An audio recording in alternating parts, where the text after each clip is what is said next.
Personally, throughout the pandemic, oh, it's been crazy. My family decided to move from California to Tennessee, so we moved almost all the way across the US or America. And so it's been very hard to adjust from living in one state to a completely new state.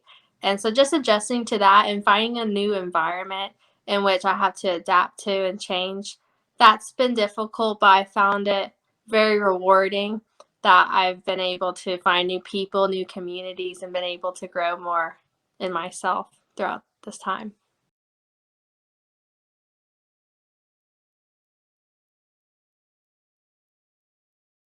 Well, in the beginning, because of COVID, lots of gyms were closed. But, you have those gyms that where it's like, yeah, we're closed, but just come in through the back door. So that's been very helpful to just kind of sneak in through those areas. And living in a place, specifically the South, where they're a lot more relaxed on COVID, that's been a lot easier. So I don't have to worry about many regulations because lots of gyms are open. So I've been happy with that.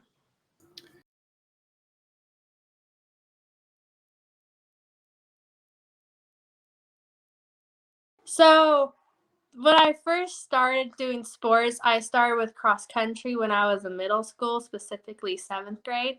And my mom introduced me to that because she was a runner for about 5 years. So then I was like, you know what? I'm just going to start running. And then from running, I actually broke my ankle in the growth play area. So then I was out for a year. And then I found field hockey when I came back.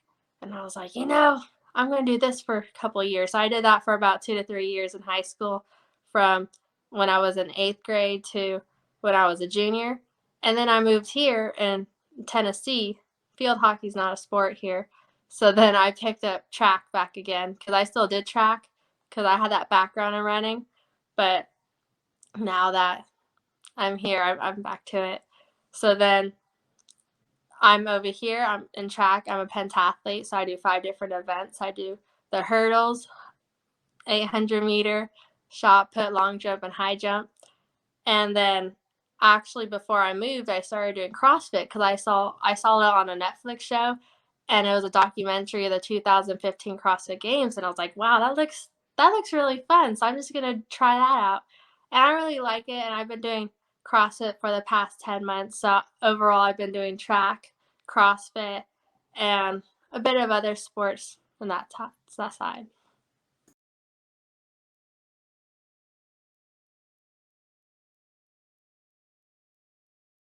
Well, I did track before I did CrossFit, and so at first it was hard because I was doing both sports at the same time, so that was a bit difficult.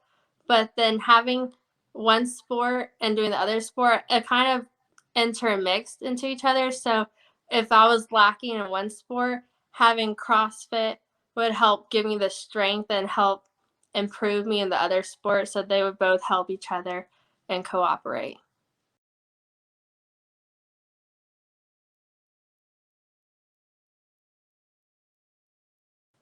I think it's quite fascinating because you have to prioritize what you want to do in life. And for me specifically, I want to be a professional athlete. So I give lots of my time into training. So I'm at the gym a lot. So I'm not necessarily hanging out with friends as much as other people are who don't do sports. So I would say that I just really focus on what I prioritize in that aspect. And it's just for me, that's just what I want to do, and I enjoy what I'm doing. So I don't think I'm missing out on anything in my teenage life. I just think that's just part of my life.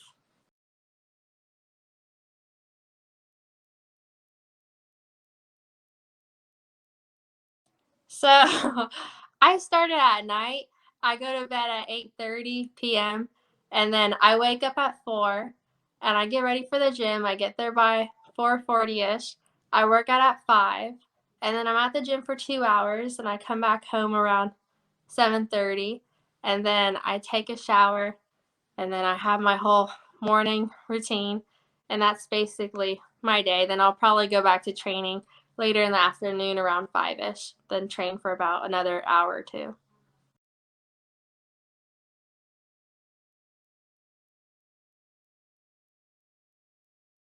So I do not have like a specific diet that I follow. I don't really believe in diets, but what I do is I eat a lot of protein. So every meal is protein packed. For example, in my breakfast, I'll have protein oatmeal. So I'll have oatmeal with protein powder. I'll put raisins, a banana in it. And then for lunch, I'll have a really thick turkey sandwich with an egg and spinach. And then for dinner, I'll have lots of chicken or something. And so I just make sure I eat lots of protein, balance my carbs.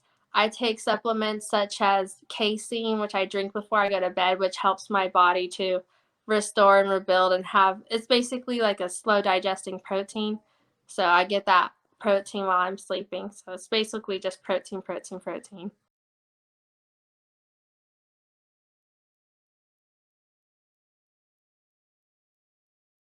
My biggest obstacles, I would just say, is finding motivation when I don't want to do something. So I'm very disciplined, I would say, if I'm waking up at 4 a.m. every morning. But there's days where I'm just like, do I really just want to go to the gym? Do I want to be a professional athlete? Because lots of the times being an athlete, you're by yourself because you have to have that motivation to go do what you want to love. And I don't have as many friends who follow the same pursuit as me to be an athlete, and they don't have that same kind of drive and motivation as I do. So just motivating myself to keep doing that.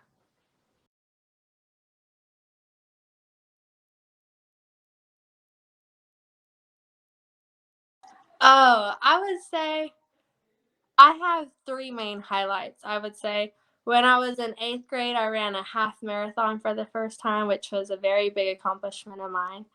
And then recently in track, I qualified for state and shot put, and I placed sixth in my state. So I'm an all state athlete.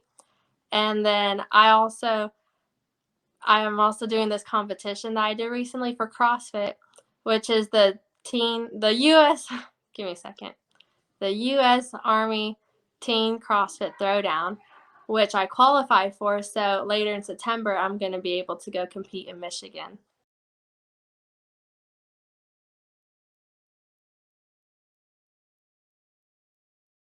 Well, I started track for fun and then I really liked it and I thought about doing it in college just so that it'll pay for my tuition. But now I don't really want to do track just because it's just not for me anymore.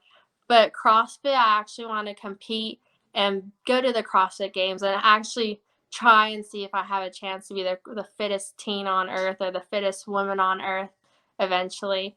And so I'm very dedicated to that and hopefully having a chance to be on the podium and making a big influence on people and hopefully be more like a fitness influencer in that category.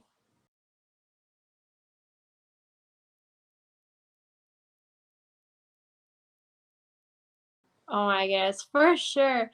There's lots of times where people just be like, wow, you're so big. Or guys will come up to me and they'll be like, yeah, your max is my warm up. And it's very discouraging because it's like, I'm trying just as hard as you are to do my best and improve and just be the best me I can be. I don't understand why guys are just so negative in that aspect. They're just being a little insecure about that. But I would say that I think specifically in the women's realm of fitness, there's a lot of encouragement. I've Once I started creating a fitness Instagram platform, lots of people have been reaching out to me and being like, "Hey, I support you on your journey. I see you." And they'll comment on my posts and they'll just uplift each other. So I think there's a lot of specifically women fitness encouragement in that community.